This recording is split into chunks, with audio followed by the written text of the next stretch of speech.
Hello everyone, welcome to my channel. ये है part 1 उस सीरीज़ का जहाँ पर हम सीयूईटी यूजी साइकोलॉजी के लिए कॉन्सेप्ट्स को स्टडी कर रहे हैं जो हमारे फिंगर टिप्स पर होने ही चाहिए।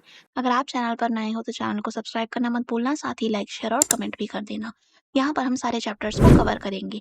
इंटेलेक्चुअल डिसेबिलिटी का कॉन्सेप्ट जो है, हमारा पहला कॉन्सेप्ट है आईक्यू होना चाहिए बिलो 70 यानी कॉग्निटिव इम्पेयरमेंट यहाँ पर देखने को मिलेगी। साथ ही डेफिसिट्स यानी कमियां देखने को मिलेंगी ऐसे बिहेवियर्स में जो होते हैं अडेप्टिव। ये वैसे बिहेवियर्स हैं जो कि सर्वाइवल के लिए चाहिए ही, जैसे कि हमारे ईटिंग से रिलेटेड चीज़ें हो गई। Then we also have activities like communication जो हम करते हैं अपनी सोशल लाइफ को मेंटेन करने के लिए। उसके अलावा हम एकेडमिक्स में जाते हैं, हम फैमिली वगैरह के बारे में सोचते हैं। तो ये सारी चीज़ें जो है ना, ये हमारे सर्वाइवल में भी हेल्प करती हैं, because we as a social being we need to adapt, और ये तभी अडैप्टिव बिहेवियर्स हैं। एनवायरनमेंट में अडैप्ट करने में ये हेल्प करते हैं। लेकिन क्योंकि पर्सन को यहाँ कॉग्निटिव इम्पेयरमेंट है, तो पर्सन इन अडैप्टिव बिहेवियर्स में नहीं सही से कंट्रीब्यूट कर पाता, वो ये नहीं कर पाता। तो यहाँ पर जो सिम्पटम्स होंगे वो 0 से 18 इयर्स ऑफ एज के बीच में दिख जाएँगे। ये ऐसा फ़ेज़ है जहाँ पर हम इसको बोल सकते हैं डेवलपमेंटल पीरियड। यहाँ पर पर्सन जो है वो डेवलप हो रहा है हर तरीके से, ठीक है? तो इसके डेफ़िनेशन के तो पार्ट हो गए ये, लेकिन अगर हम इसके टाइप्स देखें तो यहाँ पर हमें सिवियरिटी के आधार पर जो है वो 4 तरीके की इंटेलेक्चुअल डिसेबिलिटी दिखेगी। सबसे पहला होगा mild firm, then moderate, severe, profound. यहाँ पर 70 जो है वो यहाँ पर देखने को मिलेगा, लेकिन जैसे-जैसे हम नीचे की तरफ जाएँगे 70 से बहुत बिलो हो जाएगा। यहाँ पर तो 20 के अराउंड आईक्यू है। तो आप इमेजिन कर सकते हो कि किस तरीके के डेफ़िसिट हमें यहाँ पर देखने को मिलेंगे, कॉग्निटिव लेवल के भी और सोशल, एकेडमिक एंड अदर तरीकों के भी। आईक्यू की बात हम कर रहे हैं क्योंकि इंटेलिजेंस के लिए हम मेजरमेंट का जो तरीका अपनाते हैं वो आईक्यू होता है, इंटेलिजेंस क्वोटिएंट। नॉर्मल जो इंटेलेक्चुअल फंक्शनिंग है, अगर वो पर्सन दिखा रहे हैं तो उनका आईक्यू जो होगा वो 100 के अराउंड पाया जाएगा, नॉर्मल जो ये लेवल होगा। लेकिन उसके नीचे जो है यहाँ पर ये डिसेबिलिटीज़ को दिखा रहा है जो कि हैं 4 तरीके की। तो बात करते हैं एटीट्यूड फॉर्मेशन की। यहाँ पर आप कुछ चीज़ बना रहे हो, आप क्या बना रहे हो? आप एटीट्यूड बना रहे हो। एटीट्यूड क्या है? यहाँ पर एबीसी कंपोनेंट है, यानी आप जब चीज़ों के बारे में सोचते हो, तो आप उसको लेकर एक इवैल्यूएशन कर रहे होते हो। मैं इसके बारे में पॉजिटिव तरीके से सोचता हूँ, नेगेटिव तरीके से सोचता हूँ, या मैं न्यूट्रल तरीके से सोचता हूँ, ना पॉजिटिव ना नेगेटिव। तो यहाँ पर आप इमोशंस भी अटैच करते हो, आप अपनी थिंकिंग भी इन्वॉल्व करते हो, साथ ही ये चीज़ आपके बिहेवियर में भी दिख जाती है। लेकिन एटीट्यूड्स जो होते हैं वो एकदम से फॉर्म नहीं होते, वहाँ पर कुछ चीज़ें होती हैं जो इन एटीट्यूड्स के फॉर्मेशन में हेल्प करती हैं। तो एटीट्यूड फॉर्मेशन में 3-4 चीज़ें आपको ध्यान रखनी है। पहला कि ये बनेंगे कैसे? ये बनेंगे एसोसिएशन से। रिवॉर्ड्स और पनिशमेंट यहाँ पर मैटर करेगी। ऑब्जर्वेशन दूसरों के बिहेवियर की यहाँ पर आप कर सकते हो। साथ ही सोशल नॉर्म्स क्या हैं, ग्रुप नॉर्म्स क्या है, जिनसे आप सीख रहे हो। ऐसे रूल्स जो कि आपको बता रहे हैं कि क्या करना चाहिए, क्या सोचना चाहिए, क्या नहीं। इन्फॉर्मेशन जो कि आपको मिल रही है मीडिया से, इंटरनेट से या फिर टेलीविज़न से, न्यूज़ चैनल से, कोई भी सोर्स यहाँ पर हो सकता है। तो यहाँ पर अगर आप इसको देखो एसोसिएशन को, तो यहाँ पर एटीट्यूड फॉर्मेशन में ये कैसे हेल्प करेगा? एसोसिएशन का क्या मतलब होता है? 2 चीज़ों का जुड़ना, इनका मिलना, ठीक है? तो यहाँ पर आपने इस चीज़ के प्रति बहुत अच्छा एटीट्यूड कर लिया क्योंकि आप इसको लाइक करते हो, तो दूसरी चीज़ को लाइक करते हो, लेकिन क्योंकि ये वाला पर्सन जो है वो इसके साथ इन्वॉल्व्ड है, इसलिए आपका एटीट्यूड बिकॉज़ इसके लिए अच्छा है तो इसके लिए भी ऑटोमैटिकली हो जाएगा। ये हुआ क्योंकि ये जुड़े हुए हैं, ये एसोसिएटेड है, और आपने इस एसोसिएशन को ही बेस बनाया अपने एटीट्यूड फॉर्मेशन को करने का। देन आता है रिवॉर्ड और पनिशमेंट। यहाँ पर अगर एक पर्टिकुलर बिहेवियर को रिवॉर्ड किया जा रहा है, अच्छा रिइंफोर्समेंट मिल रहा है, तो आप उसके प्रति एक पर्टिकुलर सा एटीट्यूड बना लोगे जो कि होगा पॉजिटिव नेचर का। जबकि अगर किसी चीज़ को पनिशमेंट दी जा रही है, किसी बिहेवियर को यहाँ पर डिस्करेज किया जा रहा है, तो हो सकता है उस टॉपिक के अराउंड आपका एटीट्यूड नेगेटिव बन जाए। ऑब्जर्वेशन में आप दूसरों को देखते हो, उनके एटीट्यूड्स कैसे हैं, और उसके बेसिस पर आप इस मोड को ऑन कर लेते हो कि क्या मैं इस पर्सन को ऑब्जर्व करके इसका एटीट्यूड जो है वो उठा रहा हूँ, या मैं अपना एटीट्यूड बना रहा हूँ किसी और तरीके से। तो यहाँ पर ऑब्जर्वेशन एक तरीका है जिसके थ्रू आप दूसरों को ऑब्जर्व करते हो, देखते हो कि उनका एटीट्यूड कैसा है और सीखते हो। बात करें नॉर्म्स की, तो यहाँ पर क्या हो रहा होता है, पर्सन जो है वो सोसाइटी से सीखता है, समाज उसे सिखाता है, समाज कुछ रूल्स बनाता है और रूल्स के आधार पर ही हम जज करते हैं कि क्या ये पर्टिकुलर टॉपिक मेरे इंटरेस्ट का है या नहीं, मैं कैसा मत रखता हूँ इस टॉपिक के अराउंड। और जो मैं सोचता हूँ क्या और लोग भी वो सोचते हैं। तो यहाँ पर ये जो रूल्स है ना ये कलेक्टिव लेवल पर बन रहे हैं और लोगों से ही हम सीखते हैं। तो नॉर्म्स मतलब कि समाज में जो रूल्स चल रहे हैं उनको अपनाने का क्या हमें बेनिफिट मिलेगा और उनको तोड़ने का क्या कॉन्सिक्वेंस होगा, उसके बेसिस पर हम यहाँ पर अपना एटीट्यूड फॉर्म करते हैं। लास्ट आता है इन्फॉर्मेशन। मीडिया हमारे एटीट्यूड्स को फॉर्म कर सकता है, उसको शेप कर सकता है। वो एक पर्टिकुलर तरीके से इन्फॉर्मेशन को प्रेज़ेंट करके हमारा एटीट्यूड बिगाड़ भी सकता है। साथ ही बहुत अच्छे तरीके से अवेयरनेस फैलाकर वो हमारे एटीट्यूड को अच्छा भी कर सकता है इन केस हमारा एटीट्यूड जो है वो नेगेटिव था because of lack of information. तो यहाँ पर ये पाँचों ही फैक्टर्स जो हैं वो हमारे एटीट्यूड को फॉर्म होने में बहुत ज़्यादा हेल्प करेंगे।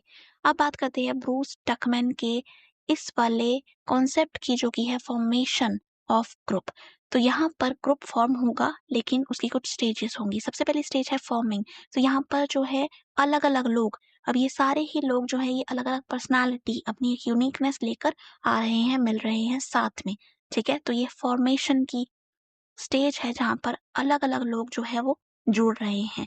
देन स्टॉर्मिंग की स्टेज आती है, यहाँ पर ऑर्गनाइज़ेशन होती है। अभी जो था ये थोड़ा-सा अनऑर्गनाइज़्ड पैटर्न था, लेकिन अब सेकंड स्टेज में ऑर्गनाइज़ेशन थोड़ी होने लग गई। यहाँ पर अभी उतनी क्लैरिटी नहीं होगी क्योंकि लोग एक-दूसरे को उतना ख़ास जानते नहीं हैं, वैल्यूज़ को कलेक्टिव लेवल पर जानते नहीं हैं, लैक ऑफ क्लैरिटी है यहाँ पर, कुछ क्लैशेस हो सकते हैं, कॉन्फ्लिक्ट हो सकते हैं। बात करें नॉर्मिंग की, तो नॉर्म्स यानी रूल्स, तो यहाँ पर अब थोड़ा-सा शेप में आने लग गया है ग्रुप। तो यहाँ पर इस वाले स्टेज में क्या होगा, नॉर्म्स बनेंगे, रूल्स बनेंगे। आप ऐसे करोगे, आप ऐसे करोगे, आप ऐसे नहीं करोगे, ये आपका काम है, ये आपका काम है। तो यहाँ पर रूल्स डिफाइन हो गई है। हो सकता है बोले गए रूल्स हों कि स्टेट कर दिया सिंपली ये तो करना ही पड़ेगा, ये किया तो कॉन्सिक्वेंसेस होंगी। तो यहाँ पर नॉर्म्स जो होंगे वो इस तरीके के भी हो सकते हैं कि पर्सन जो है वो अपने इस ग्रुप से इन्फर करे, वो खुद निकाल ले कि अच्छा ऐसा एक्सपेक्ट किया जाता है मुझसे।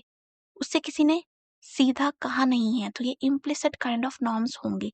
देन परफॉर्मेंस की स्टेज आएगी जहाँ पर जिस चीज़ के लिए ग्रुप बना है वो चीज़ एग्ज़ीक्यूट होगी, वो टास्क एग्ज़ीक्यूट होगा एंड फाइनली वी हैव अडजर्निंग जहाँ पर टर्मिनेशन। अब ये सारी ही पर्सनैलिटीज़ जो कि कुछ समय पहले जुड़ी थीं, आपस में सीख रही थी, परफॉर्म कर रही थी, रूल्स बना रही थी, अब ये सारी ही अलग-अलग हो गई अपने-अपने रास्ते पर। बात करते हैं पर्सनैलिटी असेसमेंट की। अब हमें जानना है किसकी पर्सनैलिटी को, उसको ही हमें टारगेट बनाना है। तो हम क्या करेंगे? हम जानेंगे उसकी कैरेक्टरिस्टिक्स को, वो कैरेक्टरिस्टिक्स जो पर्सन को यूनिक बनाती हैं।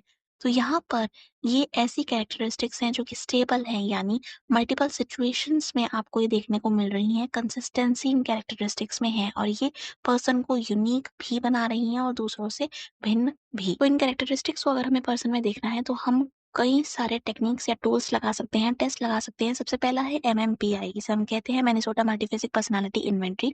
इसे दिया है हैथवे एंड निकिलिया ने। ट्रू और फॉल्स का फॉर्मेट रहता है, स्टेटमेंट्स होती हैं जो पर्सन को अपनी पर्सनैलिटी के बारे में ही बता रही होती हैं।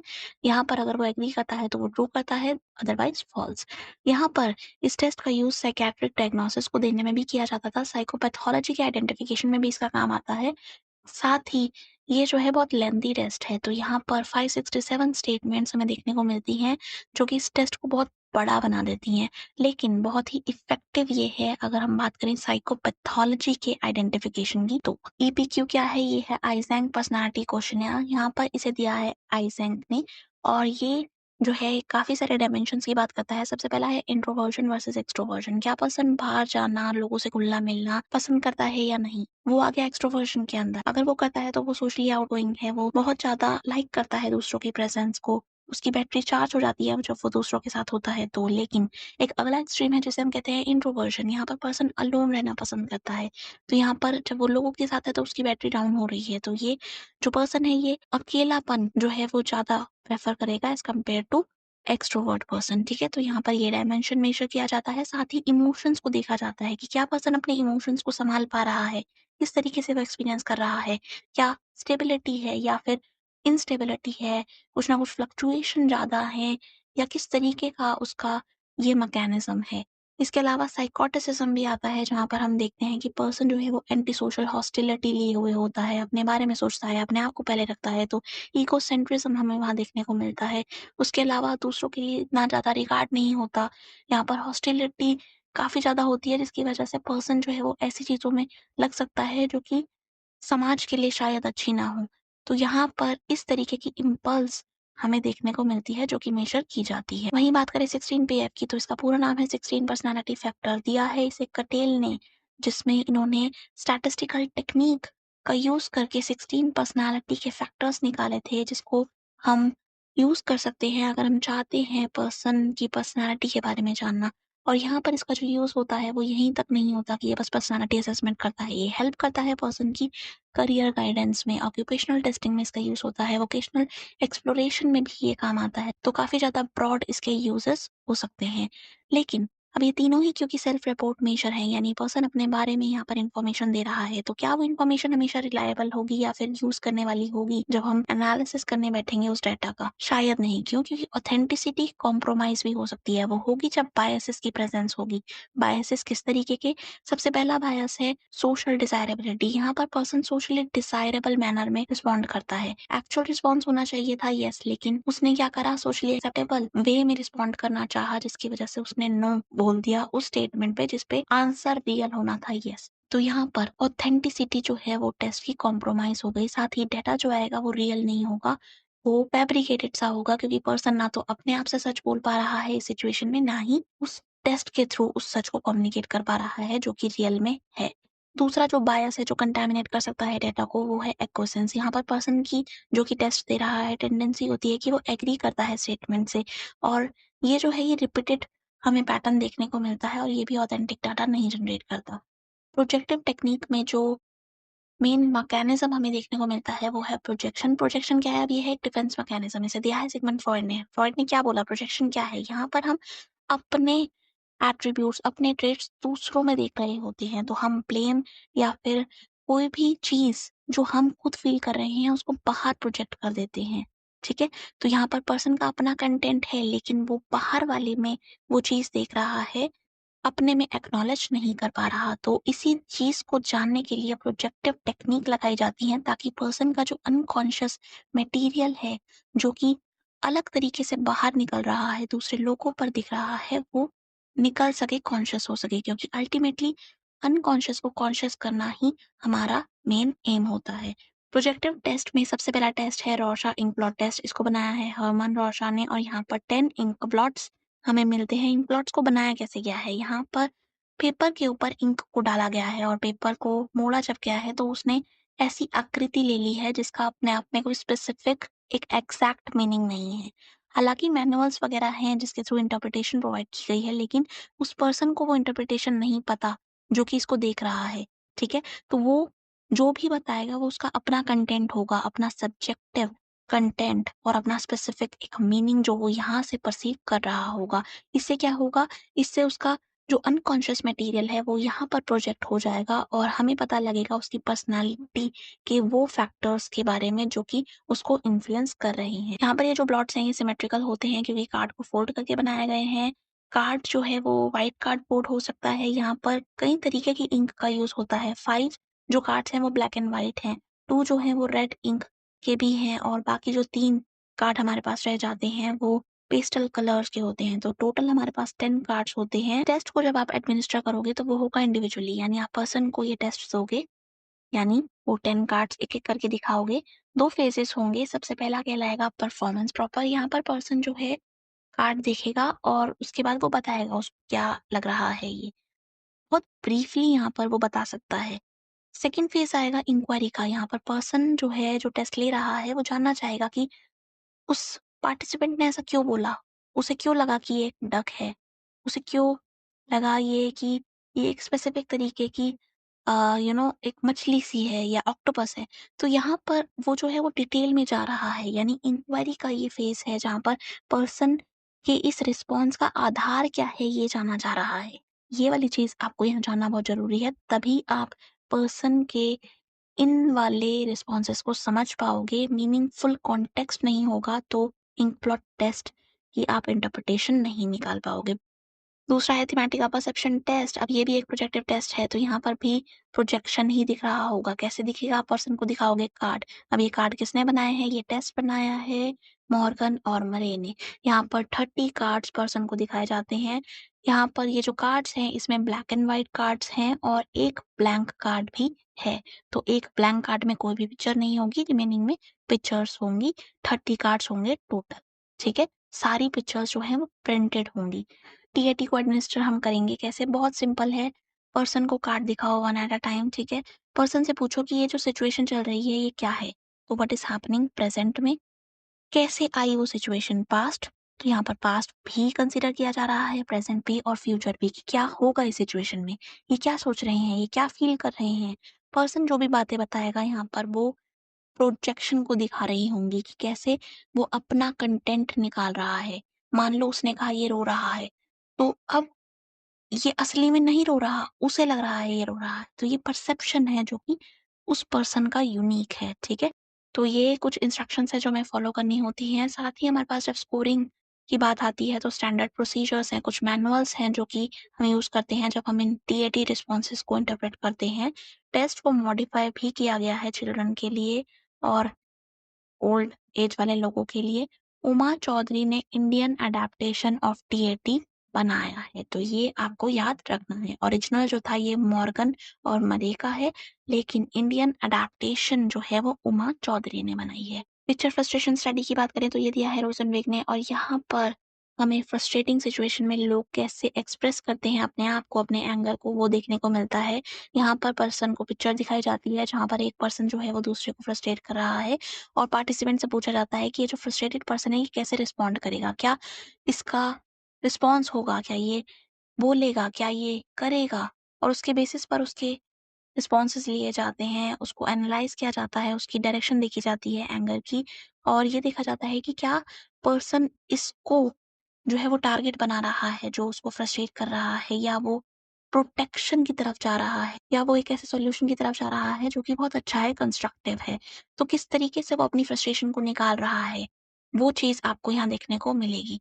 अब इसकी जो इंडियन अडेप्टेशन है इंडियन पॉपुलेशन के लिए वो बनाई है पारेख ने। एक्चुअल बनाया रोजनवेग ने, और इसे हम कहते हैं पिक्चर फ्रस्ट्रेशन स्टडी। देन आता है सेंटेंस कंप्लीशन टेस्ट। अब यहाँ पर इनकम्प्लीट सेंटेंस पर्सन को दे दो, सेंटेंस का पहला भाग दे दो बस, और उसके बाद पर्सन से बोलो कि आप इसको एंडिंग प्रोवाइड करो। तो जो भी पर्सन एंडिंग प्रोवाइड करेगा उससे क्या रिफ्लेक्ट होगा, उससे पता लगेगा उसका एटीट्यूड कैसा है, उसको किस तरीके की चीज़ों से प्रेरणा मिलती है, क्या-क्या कॉन्फ्लिक्ट्स उसके अंदर चल रहे हैं। तो काफ़ी सारी अपॉर्च्युनिटीज़ होंगी पर्सन के पास अपने अंदर के मटेरियल को निकालने की, अपने अनकॉन्शियस मटेरियल को निकालने की, साथ ही मोटिवेशंस को निकालने की जो कि अनकॉन्शियस लेवल पर ऑपरेट हो रहे हैं। तो यहाँ पर आधा-अधूरा सेंटेंस दे दो और उसको पूरा करवा दो। बात करते हैं ड्रॉ अ पर्सन टेस्ट की। बहुत ही आसान सा टेस्ट, यहाँ पर ड्राइंग करने के लिए बोला जाता है, पेंसिल प्रोवाइड कर दी, बोला जल्दी से बनाकर दिखाओ एक पर्सन। ये हो सकता है अपोजिट जेंडर का पर्सन। अब यहाँ पर जब पर्सन ड्राइंग कर रहा होगा तो वो एक स्पेसिफिक तरीके का इंसान बनाएगा। कुछ फीचर्स होंगे जो वो यहाँ पर रखेगा। हो सकता है आंखें बहुत बड़ी बड़ी हों, नाक बहुत लंबी हो, हाथ जो है वो घुटनों तक जा रही हो, मतलब कुछ भी यहाँ पर वो बना सकता है। तो बहुत ज्यादा अपॉर्चुनिटी है अपने उस कंटेंट को निकालने की जो कि उसने अभी तक प्रोसेस नहीं किया हुआ है, और यहाँ पर जो है वो प्रोजेक्ट होगा। तो यहाँ पर जो पर्सन चीज़ें बनाएगा उसको जब एनालाइज़ किया जाएगा, तो वो जो है वो असली यहाँ पर हमें मटेरियल देगा। तो यहाँ पर जब पर्सन को बोला गया कि ओके आपने पर्सन को तो बना दिया, ड्रॉ कर दिया, अब यहाँ पर एक स्टोरी बनाओ। एक स्टोरी ऐसी कि जैसे वो एक किरदार हो किसी नॉवल का, तो पर्सन यहाँ पर स्टोरी भी बनाएगा और यहाँ पर वो ड्राइंग भी बनाएगा। और जब पर्सन जो कि है टेस्टिंग करने वाला, वो जब इस चीज़ को इंटरप्रेट करेगा तो वो देखेगा कि क्या-क्या ओमिशंस हैं, क्या-क्या चीज़ें मिस हैं। क्या मुँह बनाया ही नहीं पर्सन ने? बनाया है तो कैसा बनाया है? हेड बहुत ज़्यादा बड़ा तो नहीं बना दिया? तो हर एक चीज़ को डिटेल से देखा जाएगा और फिर इसको एनालाइज़ किया जाएगा। ये बहुत अच्छी टेक्निक्स हैं ये देखने की कि पर्सन की पर्सनैलिटी है कैसी। सो ये जो टॉपिक है ये है बिहेवियरल एनालिसिस। यहाँ पर एनालिसिस करोगे किस चीज़ का? बिहेवियर का। बिहेवियर जो पर्सन दिखा रहा है डिफरेंट सिचुएशंस में। आप सिचुएशंस जब देखोगे और पर्सन का बिहेवियर देखोगे तो वो आपको पर्सन की पर्सनैलिटी के बारे में बताएगा। तो पर्सन की पर्सनैलिटी को जानने के लिए कई तरीकों से आप बिहेवियरल एनालिसिस कर सकते हो। सबसे पहला है ऑब्जर्वेशन मेथड। बहुत ईज़ी है।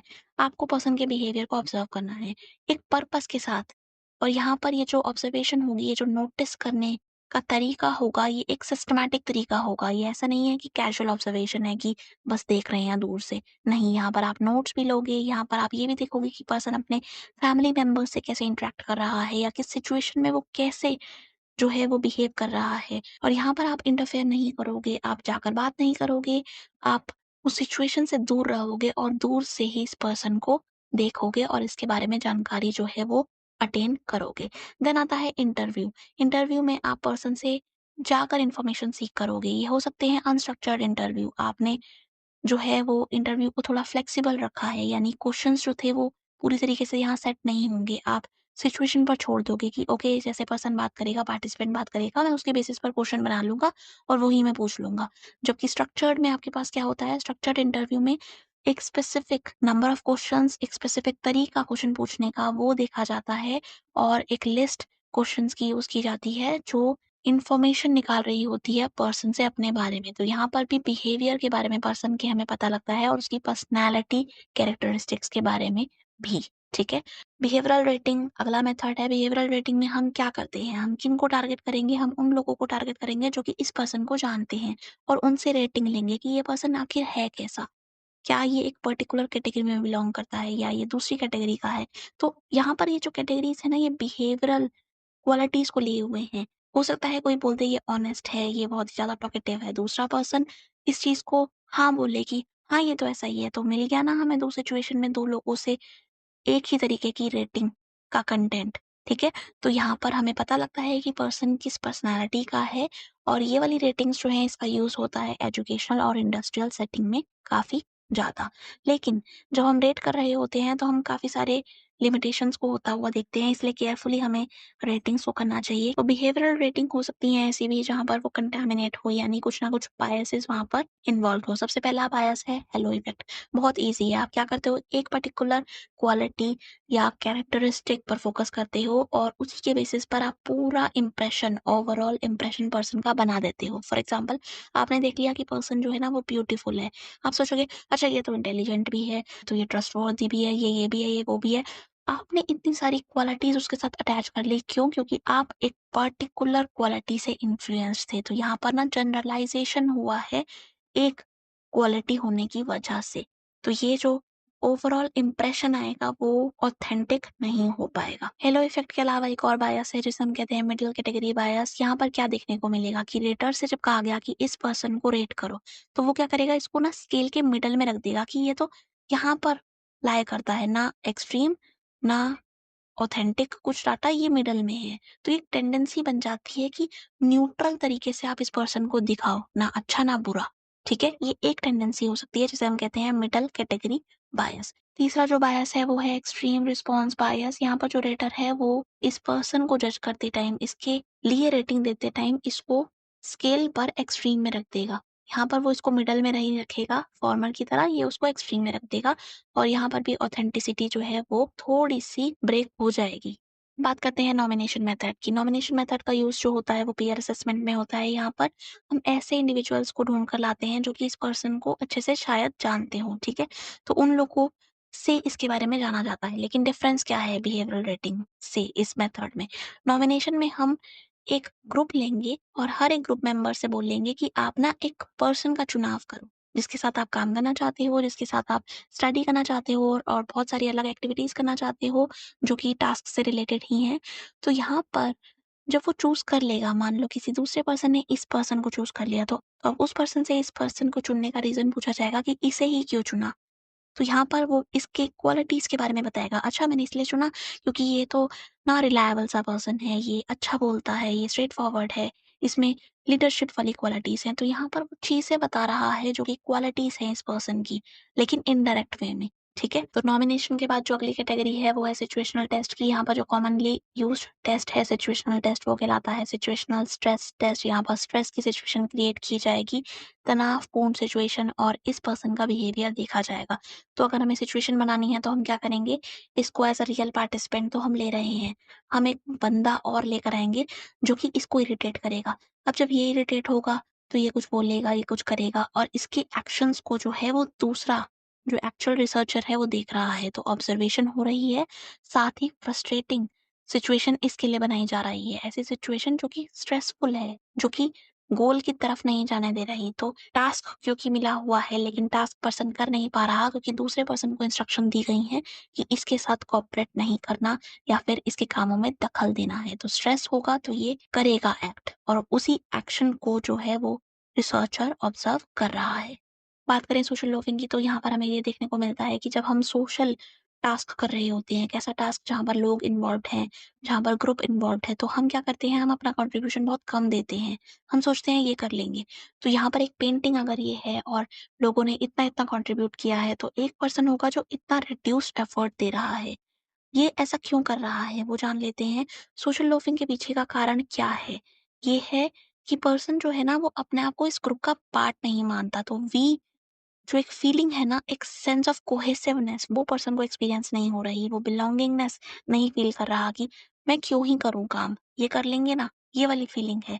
साथ ही उसका मोटिवेशन जो है वो लो है, उसका कंपैरिज़न हो रहा है जिसकी वज़ह से वो डिस्करेज हो रहा है, कोऑर्डिनेशन जो है वो ग्रुप में बहुत कम है। तो सोशल लोफिंग अच्छी नहीं होती। हम चाहते हैं इक्वल कंट्रीब्यूशन हो, तो सोशल लोफिंग को रिड्यूस करने के लिए हमें क्या बढ़ाना होगा? हमें बढ़ाना होगा कोहेसिवनेस को। उस पर्सन को ये रियलाइज़ कराना होगा कि आप इस ग्रुप का पार्ट हो, आपका कंट्रीब्यूशन जो है वो मैटर करता है, इम्पोर्टेंट है टास्क आपके लिए। प्रेशर थोड़ा-सा बनाया जाना चाहिए कि आप हार्ड वर्क करो, आपके लिए ये टास्क इम्पोर्टेंट है और साथ ही आप भी इम्पोर्टेंट हो और आपका कंट्रीब्यूशन मैटर करता है। जब पर्सन को ये वाली चीज़ दिखेगी कि मेरा कंट्रीब्यूशन तो मैटर करता है, मैं मैटर करता हूँ इस ग्रुप के लिए, तो वो सोशल लोफिंग को रिड्यूस करेगा। बात करते हैं शेल्डन के पर्सनैलिटी टाइप्स की, तो यहाँ पर 3 टाइप्स हमें देखने को मिलते हैं, एंडोमॉर्फिक, मेसोमॉर्फिक और एक्टोमॉर्फिक। तो सबसे पहले बात करेंगे एंडोमॉर्फिक, ये होते हैं फैट, राउंड और सोशिएबल। यहाँ पर ये जो लोग हैं, ये काफ़ी रिलैक्स्ड होते हैं, चिल होते हैं। मेसोमॉर्फिक में स्ट्रॉन्ग मस्कुलेचर है, करेजियस है, एनर्जेटिक है। एक्टोमॉर्फिक में फ्रेजाइल है, थिन है लेकिन ब्रेनी है और आर्टिस्टिक है। कार्ल यूंग ने जो टाइपोलॉजी दी है उसमें हमें 2 तरीके के लोग देखने को मिलेंगे। एक होंगे जो एक्सट्रोवर्जन दिखा रहे होंगे और एक होंगे जो इंट्रोवर्जन दिखा रहे होंगे। इंट्रोवर्जन वाले लोग कैसे हैं?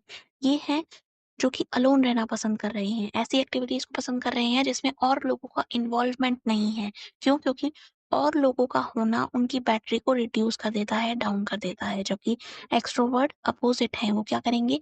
वो सोशेबल होंगे, आउटगोइंग होंगे, दूसरों के साथ घुलना-मिलना पसंद करेंगे, सीक करेंगे स्टिमुलेशन को।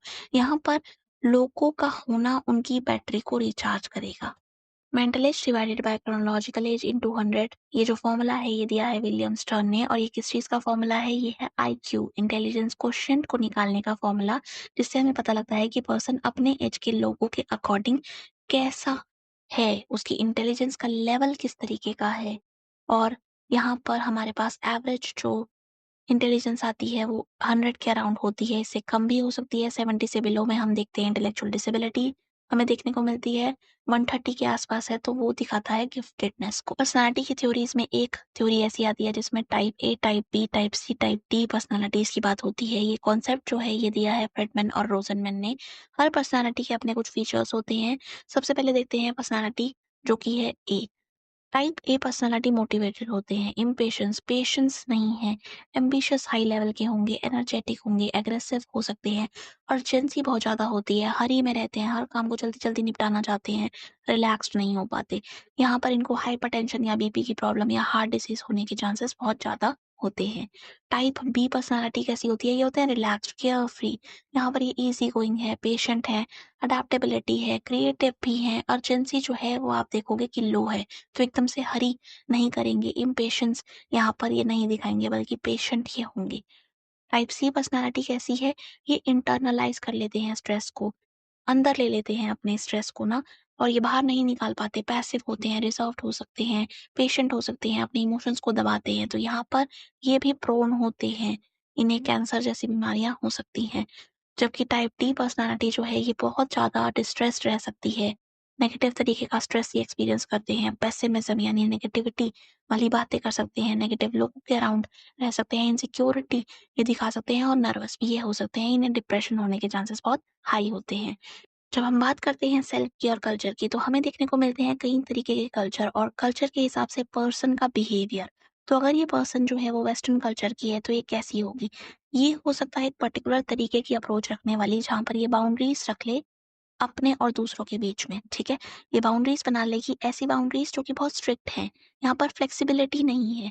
ये अपने इंटरेस्ट को पहले रखेगी, अपने आप को प्रायोरिटाइज़ करेगी, अपनी नीड्स को प्रायोरिटाइज़ करेगी, उन्हें पहले रखेगी, उन्हें इम्पोर्टेंस देगी। जबकि एक दूसरा कल्चर जो है, ये हो सकता है इंडियन कल्चर, यहाँ पर बाउंड्रीज़ जो हैं वो अब फ्लेक्सिबल हैं, शिफ्टिंग नेचर है, ये उतनी स्ट्रिक्ट नहीं है। तो यहाँ पर लोगों की इन्वॉल्वमेंट जो है वो अलाउड है। टू सम एक्सटेंट, ठीक है? तो यहाँ पर इन्फ्लुएंस इसके ऊपर अलग तरीके का होगा, इसके ऊपर अलग। इन दोनों की ही डेफिनेशन जो है वो सेल्फ की डिफरेंट होंगी और इनकी पर्सनैलिटी भी इन्फ्लुएंस उसी तरीके से होगी। तो यहाँ पर क्या इसकी शिफ्टिंग नेचर है बाउंड्रीज़ की या नहीं है? क्या ये पर्सन इन्फ्लुएंस हो रहा है या ये होने नहीं दे रहा है? या फिर क्या ये पर्सन जो है एक प्रायोरिटी अपने आप को बनाए हुए है या ये दूसरों को भी कंसिडर करता है? ये कुछ बेसिस हो जाते हैं इस कॉन्सेप्ट में जो आपको याद रखने हैं। अब बात कर लेते हैं इंटेलिजेंस और इंडियन कल्चर की। इंडियन कल्चर में जब इंटेलिजेंस को हम डिफाइन करेंगे तो हम अफेक्टिव कंपोनेंट पर भी फोकस करेंगे और हम मोटिवेशनल कंपोनेंट पर भी फोकस करेंगे। यहाँ पर सोशल और कलेक्टिव लेवल पर हम पर्सन को देखेंगे, यहाँ पर हम उसके इमोशंस को कंसीडर करेंगे और थिंकिंग का एस्पेक्ट तो यहाँ आ ही जाएगा। तो यहाँ डिसीजन मेकिंग, क्या पर्सन रिसोर्सेज को यूटिलाइज सही से कर पाएगा, क्या वो कर रहा है, ये चीज़ मैटर करेगी। इंटीग्रल इंटेलिजेंस में जो हमारा स्कोप रहेगा वो परवेसिव रहेगा और हमारे पास कुछ कॉम्पिटेंसीज़ हैं जो बुक में दी गई हैं। सबसे पहली है कॉग्निटिव कैपेसिटी। अंडरस्टैंड करो सिचुएशन को, एनालाइज़ करो इन्फॉर्मेशन को, क्रिटिकली देखो, लॉजिकली सोचो, ठीक है? सारी ही अंडरस्टैंडिंग से रिलेटेड इन्फॉर्मेशन हम यहाँ पर देखेंगे और उससे डील करेंगे। इमोशनल में इमोशंस को समझो, अपने दूसरों के प्रति केयर दिखाओ, ठीक है? इमोशंस को मॉनिटर करो, उनसे डील करो, इंटेंस हैं तो देखो क्या कॉन्सिक्वेंसेस हो रहे हैं, उसके बेसिस पर अपने बिहेवियर को ढालो। सोशल कॉम्पिटेंस में सोशल लेवल पर आप कैसे एडजस्ट कर पाते हो, कैसे आप डील करते हो अपने सोशल कॉन्टेक्स्ट से, क्या आप कोऑपरेट करते हो, कॉम्पीट करते हो, क्या आपका मैकेनिज्म रहता है जब भी कलेक्टिव लेवल की बात होती है तो। सोशल कॉम्पिटेंस के बाद जो लास्ट कॉम्पिटेंस हमारे पास है इसे हम कहते हैं एंटरप्रेन्योरियल कॉम्पिटेंस। यहाँ पर पर्सन जो है वो हार्ड वर्क पर फोकस करेगा, गोल्स पर फोकस करेगा तो अचीवमेंट उसके लिए मैटर करेगा। साथ ही वो यहाँ पर स्मार्ट वर्क कर सकता है, पेशेंस उसके अंदर हो सकते हैं, वो बढ़ना चाहेगा आगे, ठीक है? सो वर्क के टुवर्ड्स एटीट्यूड यहाँ पर देखे जाएँगे, इंटेलिजेंस देखी जाएगी कि कैसे वो अपने रिसोर्सेज़ को यूटिलाइज़ करके आगे बढ़ेगा।